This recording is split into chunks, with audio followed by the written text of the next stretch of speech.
Hello YouTube! If this is the first time you're watching my channel, my name is Polyanna and I make content on mental health, so if you're interested in that, please click that subscribe button down below.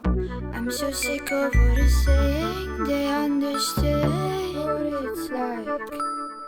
Today we're going to talk about something that gets neglected very often when talking about mental health, which is exercise.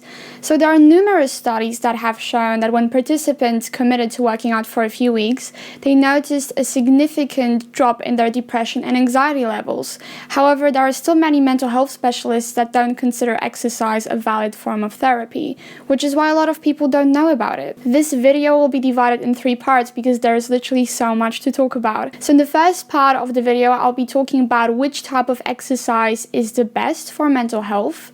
In the second part, I will be talking about how to get back into exercise if you haven't been exercising for a while, and by that I mean you haven't been exercising for months or even years. And in the last part, I'll be giving tips on how to make it work, so how to establish your own routine, and the key word here is planning ahead. So without further notice,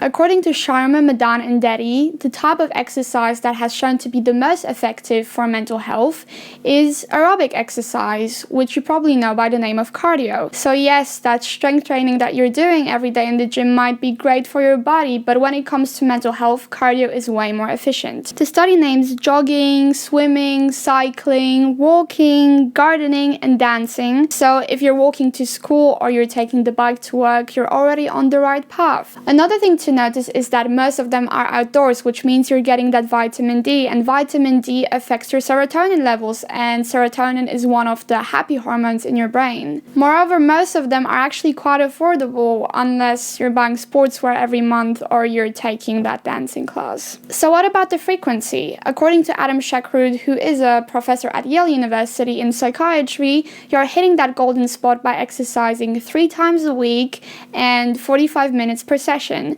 He also says that over-exercising, which means, for instance, exercising every day or doing marathon-type exercises, might actually be more detrimental than helpful to your mental health. Moreover, he mentions mindfulness exercises like yoga or meditation, who have actually been proven to be even more efficient than some of the exercises I mentioned before, like, for instance, walking. But that's a topic for another video.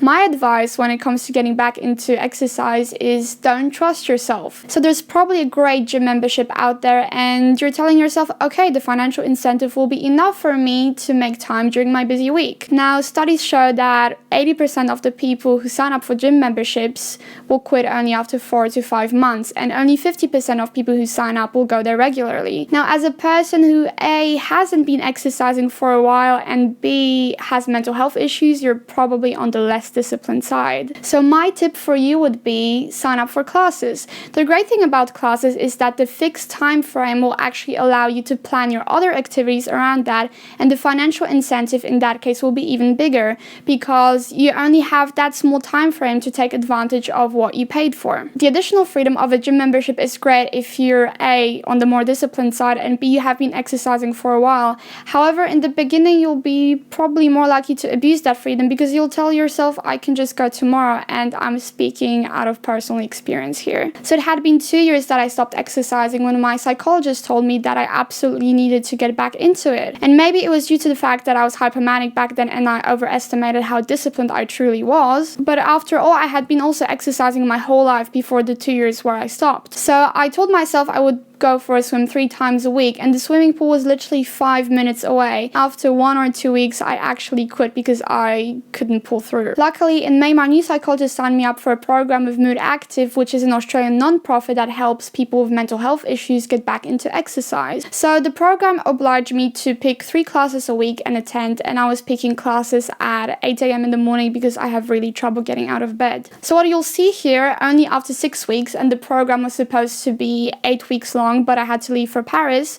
my anxiety, depression, and stress levels had dropped significantly, and I also got much fitter. What I see as an even bigger benefit of the program is that after the 6 weeks, when I moved to Paris, I actually managed to establish a routine on my own and make it work, which wasn't the case before, so that's really great. So my advice after having gone through all of this is to sign up for classes, and if you don't have the financial resources to do that, get yourself an exercise buddy, but someone who's really disciplined and will motivate you to come and to exercise regularly with them.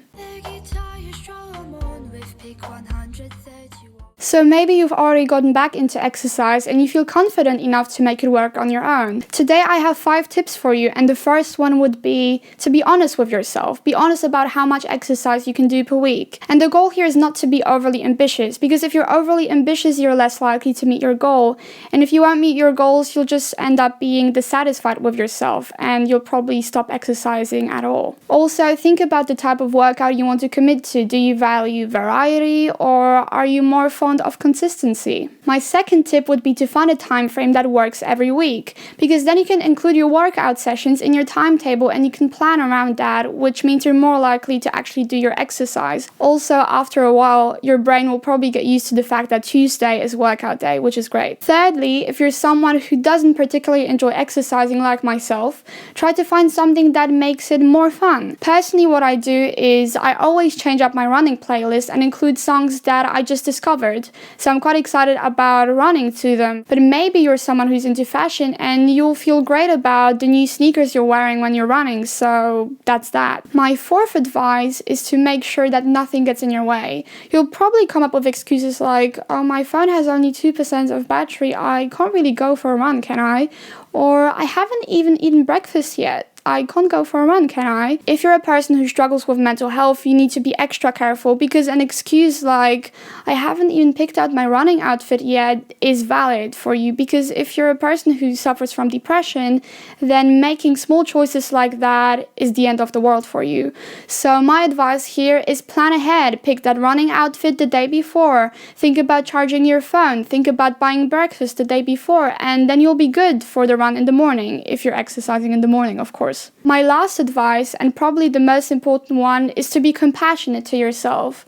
So sometimes you'll skip a session, and that doesn't mean that you're automatically a failure. If you didn't manage to bring yourself to do your usual workout because you're having a bad mental health day, then that's okay, and try to think of something that is a less intense form of exercise, like for instance walking. So for me, it's really hard to get out of bed sometimes, and I end up getting out of bed at 1 or 2 p.m. In that moment, going for a run is really impossible for me, just in terms of mentality, and sometimes I can force myself to go for a walk, which isn't as good as going for a run, but going for a 1-hour walk is still somehow good. You know, you're getting that vitamin D, you're getting out of the house. So sometimes if you can't manage to do your usual workout, please don't be hard on yourself and maybe try to go for a walk or try to reschedule. I hope that this video was both helpful and informative, and if you have any questions, don't hesitate to put them in the comments below, or you can even write me an email. I put my email in the description below if you have something more personal to say. I'm also really looking forward to reading your feedback and answering your questions, and I'm really looking forward to making more content, so I hope to see you guys very, very soon.